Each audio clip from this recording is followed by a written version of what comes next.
In this video, we're talking about good fat versus bad fat. Hi, I'm Dr. Zarowski from NewVisionExcel.com. If you're new to the channel, it's such a pleasure to have you here. Be sure to subscribe, hit that little bell notification to join our notification community so that you can excel your health and your life. In this video, we're talking about good fats versus bad fats. This is a topic that you hear me mention a lot, and the reason for it is because it's very important. When it comes to your overall health, consuming good fats is so important, and avoiding the bad fats, I can't stress it enough. And so what I'll do is I'll cover this topic in at a 3,000 foot overview, and then I'll jump into some of the subtle nuances and things that you need to know about these different fats. So first of all, good fats are so important for many reasons. First of all, they support cellular health. Every one of our 70 trillion cells in the body is surrounded by something called a lipid bilayer made of fat, okay? So we have to have good fats. The other thing is they support our brain health. Our brain is made up of, 65% plus fat. And if we're not consuming good fats, then our brain can't function well. As a matter of fact, people who add a lot of good fats to their diet, when they had a fat deficient diet, they noticed their brain works so much better.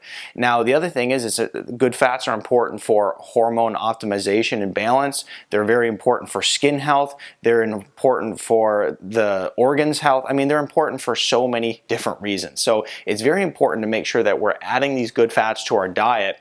But conversely, it's very important to make sure that we're removing bad fats, okay? First of all, these bad fats have a 51-day half-life in the body, meaning that it takes 102 days for them to completely find their way out of the body after you consume them.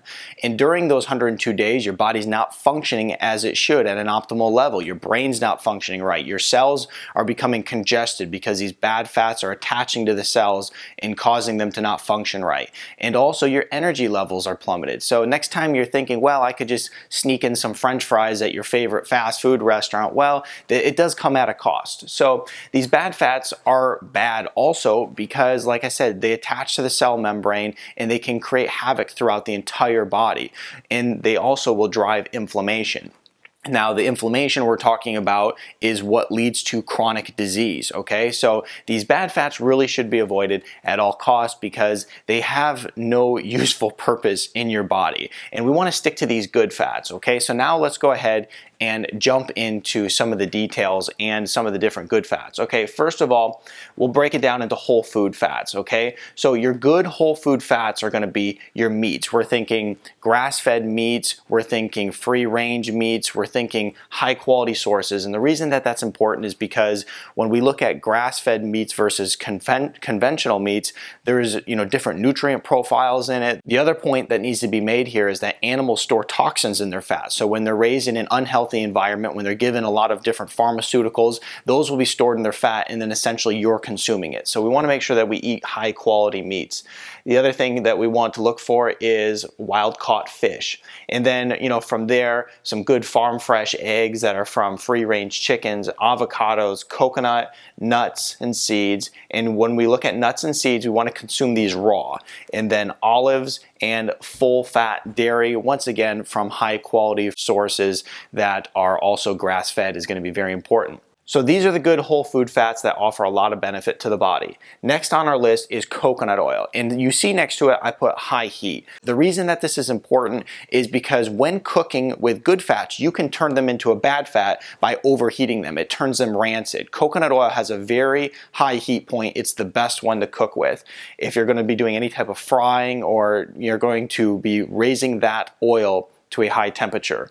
Next on our list is butter, ghee, and avocado oil. Once again, great fats to have raw, but also if you're going to cook with them, you don't want to cook them on anything more than medium heat because once that butter is in the pan and it turns brown, it's gone rancid. So we want to think of it in that way. So medium heat here. And then when we look at fats that we can consume raw, olive oil, hemp oil, flaxseed oil, and MCT oil is all really great to consume raw. The other thing I want to mention about good fats is that it's a very high quality energy source. When we look at the two energy sources for the body, we have sugar and we have fat. Sugar drives disease, it causes you to not feel as well, it causes hormone dysregulation, and it also is going to cause you to crash a lot. Fat, on the other hand, is not going to do that. It's going to be a sustainable energy source that promotes health, longevity, and keeps you at a high level of focus all day long. Now, the last thing I want to mention about good fats is that when we have a diet that is high in good fats, we aren't going to crave the carbohydrates and sugars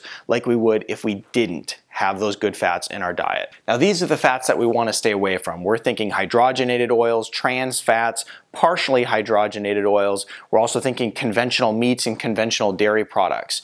And so we want to stay away from them for a lot of reasons. As I already mentioned, they drive inflammation, but they also are very unstable as far as heat and light will make them unstable and make them rancid very easily. And then the other thing that I need to mention about them is most of them are going to be GMO, and meaning they're coming from genetically modified sources. So when we look at these fats, we're thinking canola, cottonseed, soybean, corn, sunflower, safflower, and peanut oil, and then also margarine. Many of these oils are going to be the oils that are used in a lot of these restaurants that are frying food. So we need to stay away from these so that we can live a healthy life and also optimize our health every single day. Now, if you want to learn more on how to optimize your eating and how to eat for weight loss, check out a video that I did on that. That's going to really give you that extra support that you might be looking for. And then be sure to subscribe to my channel. Give this video a thumbs up, share it with your friends. I'm sure they're getting into these bad fats. You don't want them to. And then check out my other videos that I did on how you can optimize your health. I'll see you in the next video.